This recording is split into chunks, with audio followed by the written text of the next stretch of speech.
Hey, this is Marvin, and in this video, I want to talk about burnout, what it is, why it seems to be so prevalent these days, and what are some strategies that we can implement to cope with burnout, to heal from burnout, and to find strength and resources for the future. So, first of all, what is burnout? Well, it's not really a diagnosable medical condition, but I did find this nice definition at the Mayo Clinic's website. They describe it as a state of physical and emotional exhaustion that also involves a sense of reduced accomplishment and loss of personal identity. There's some words in that definition that I think really resonate with our experience right now. Um, Exhaustion. We've been experiencing this pandemic for 6 months now. Our usual rituals and ways of socializing and relating with other people have been turned upside down, and it's not going to go away anytime soon. We could be facing this pandemic for months on end, and I think that we're feeling a sense of exhaustion because we've been at it for so long, and we may have to be at it for so long. And then this statement, reduced accomplishment and loss of personal identity. I think a lot of us, especially parents of children, are really struggling with this right now. We have to work from home and we have to supervise our children's online education at the same time.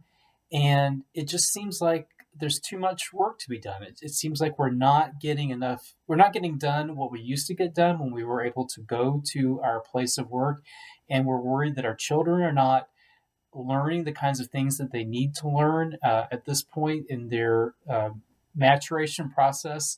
And we worry that we're getting left behind and they're getting left behind. And that lack of accomplishment causes us to question who we are.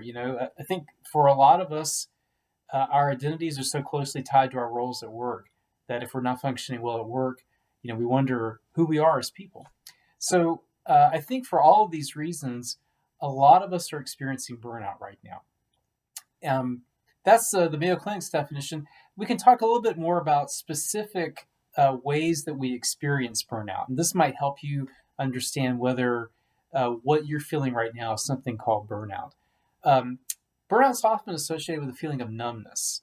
Normally when good things happen to us, we feel happy. And when bad things happen to us, we feel sad. Often people experiencing burnout aren't able to feel much of anything. They're numb. They're not able to experience joy or sadness. But there is one thing that they are able to experience, and that's anger. So sometimes the numbness is accompanied by flying off the handle at things that used to not bother us much at all. Things that we were used to be able to shrug off, things that used to be like water off the back, now cause us to get very upset. So that's a common experience of people who are experiencing burnout. Numbness punctuated by intense feelings of anger, overly intense. Uh, Burnout's also characterized by cynicism. The cynic is a person who has lost trust in other people, who questions other people's motives and other people's sincerity. Cynicism often is manifested with a lack of curiosity. There's nothing new under the sun, nothing that I'm particularly interested in, nothing that's really going to excite me or pique my interest. Uh, Burnout is often accompanied with those by those feelings of cynicism. People experiencing burnout often turn to self-medication to cope. So alcohol use becomes alcohol abuse, or prescription drugs are abused, or maybe even illegal drugs are abused. Or sometimes we don't abuse substances, but we throw ourselves into work. We become addicts at work to avoid maybe some situations at home that are unpleasant. And then also, burnout is experienced by people who simply can't get enough rest, or moments of rest, moments away from work aren't as refreshing as they used to be. So we wake up as exhausted as we felt when we went to sleep the night before. Or we go to work on Monday morning feeling just as exhausted as we did when we left work on Friday afternoon. So that's a little bit about what burnout is. Feelings of numbness, flashes of rage and anger that we wouldn't normally experience, cynicism, self-medication, and uh, exhaustion that sleep and time away from work can't really touch. That's what it is, but what can we do about it? What are some strategies we can employ to cope with burnout? Well, the first thing and the most important thing is if you recognize yourself in what I talked about for the last 5 minutes, then tell somebody. Tell your spouse, tell a good friend, tell your pastor, tell somebody that you think you're experiencing burnout. Don't try to power through it on your own. And this leads to the second thing, get some help. Telling somebody leads to getting help. Burnout, the very definition of burnout is that our resources are depleted. There's no gas in the tank. And so that's why you can't power through. That's why you need some help from other people. And the help can be from a wide variety of groups. I think I've been fortunate in the last few months that while I have experienced some very stressful moments, stressful weeks, maybe even a stressful month or two, um, I'm not experiencing what could be called burnout because I was already putting into place some networks and groups and resources before the pandemic struck to help me, and they have really sustained me during the last few months. So, for instance, I have a really good relationship with my doctor. She listens. She's been very helpful to me. I have a therapist that I talk to on a monthly basis about how I can be a more effective pastor, a more effective husband, a more effective father.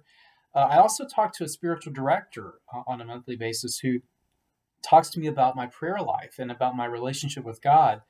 And so she brings a different perspective to how I can be a good pastor and a good husband and a good father. And then I've also have a couple of different groups of clergy friends. One group we've been getting together on Zoom for the last 2 years now and talking about the joys and challenges of ministry and picking each other's brains and supporting each other and asking for advice. And then I've got another group that I use the Marco Polo app to keep up with, and they've been really helpful to me too. So if you're dealing with burnout, get help.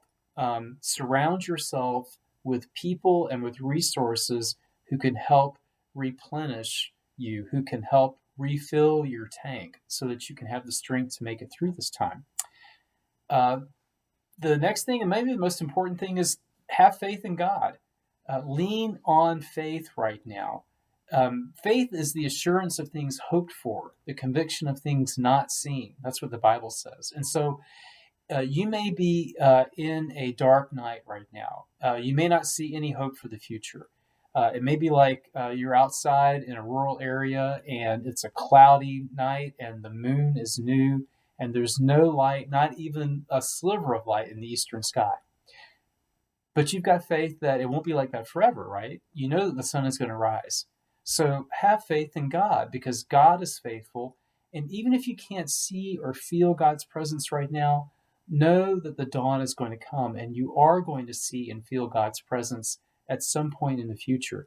And this day is going to change. This day, this month, this 2020 is bad, but it's not going to be like this forever.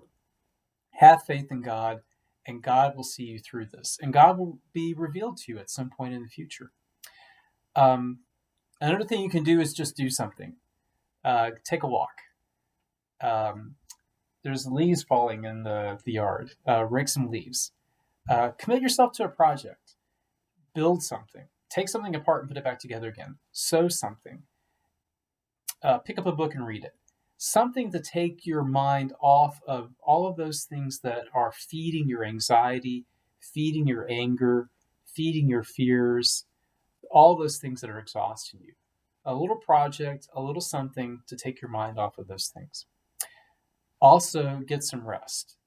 Practice good sleep hygiene. I've been hearing that word the last few months. Put the phone down. Don't doom scroll through your social media feeds right up until bedtime. Put the phone down. Read the Bible. Pray. put the world to bed and put the world into God's hands, and then you'll sleep better at night and you'll wake up a little more refreshed in the morning. And then finally, don't do anything stupid. Okay? So that means don't have an affair, don't make a big impulse purchase, don't drive under the influence of alcohol or drugs. Actually, you shouldn't do any of these things at any time, but especially not now.